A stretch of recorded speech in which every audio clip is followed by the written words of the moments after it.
we got to check in with our good friend Flippy. Flippy update. Do you want fries with that? All right, folks, it's time for the Flippy update. If you're new to the show, Flippy is our colloquial name for the disembodied robot arms that are taking our jobs, enslaving our children, and flirting with our spouses, and someday becoming our best friends. We use talking about Flippy as a way to explore all the new, fun, and exciting ways the robots are taking over the world and just how there's nothing we can do about it. So today, by the way, just checking in. Did you change your Facebook password? I'm trying, yeah. Oh, that's not a good answer, but okay. That's not what I was looking for. Keep trying.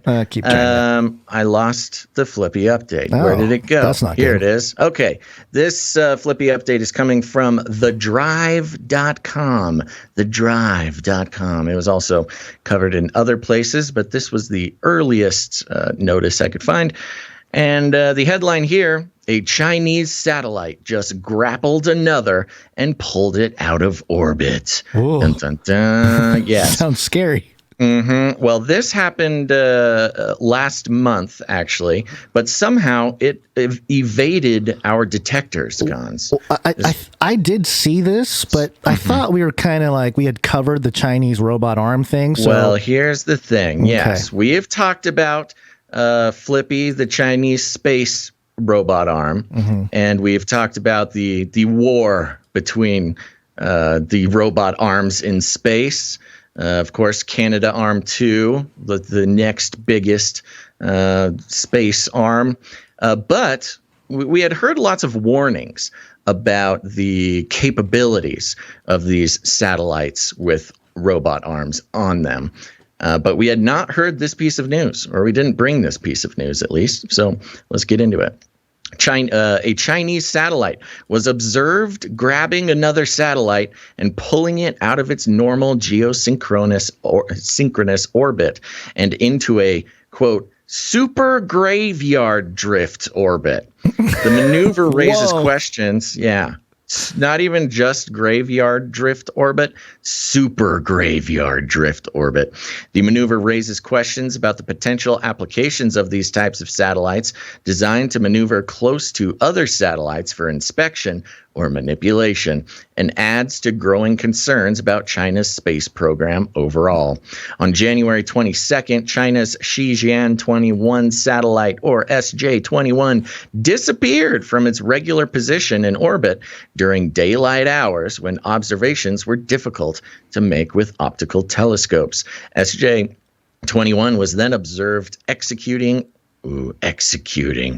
a, quote, large maneuver to bring it closely alongside another satellite, a dead Beidou navigation system satellite. SJ-21 then pulled the dead satellite out of its normal geosynchronous orbit and placed it a few hundred miles away in what is known as a graveyard orbit. These distant orbits are designated for defunct satellites at the end of their lives and are intended to reduce the risk of collision with operational assets. The unusual maneuver was observed by telescopes belonging to commercial space awareness firm Exoanalytic Solutions during a webinar hosted by the Center for Strategic and International Studies this week. Exoanalytic Solutions' Brian Flueling said the SJ-21 satellite, quote, appears to be functioning as a space tug.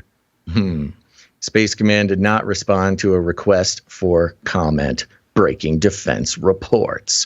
Space Force has been increasingly turning to commercial space companies to provide a variety of data and services to boost its situational awareness. And to that end, Joint Task Force Space Defense awarded Exoanalytic Solutions a contract in 2021 to provide space domain data. Quote, comms, data relay, remote sensing, and even ISR and some other things. Capabilities are increasingly available in the commercial market, Space Force Deputy Lieutenant General David Thompson said last year. And it goes back, gives some background on SJ-21, which we already know about. But yeah, SJ-21, the satellite armed with China's robotic arms, is just innocently Look, Gonz, this isn't a military concern. This isn't an aggressive war maneuver. This is simply Flippy, our dear, dear space gravedigger, doing his solemn duty to put dead satellites where they belong, in dead orbit.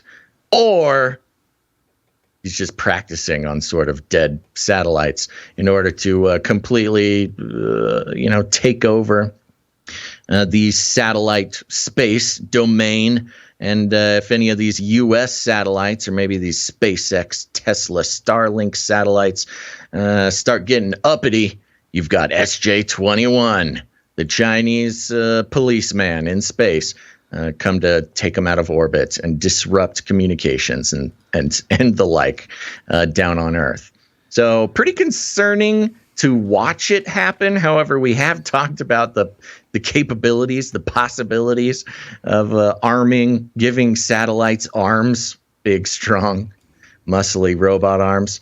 I think if SpaceX, if Elon Musk, he better watch out giving aid to Ukraine in the form of Starlink satellites, because apparently China is ready and willing to put those Starlink satellites in their graves.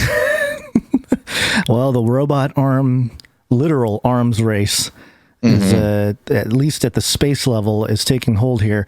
I do have that space, since you mentioned Space Force there. Space Force. Space Force. Spaceship. Space Force. That's right.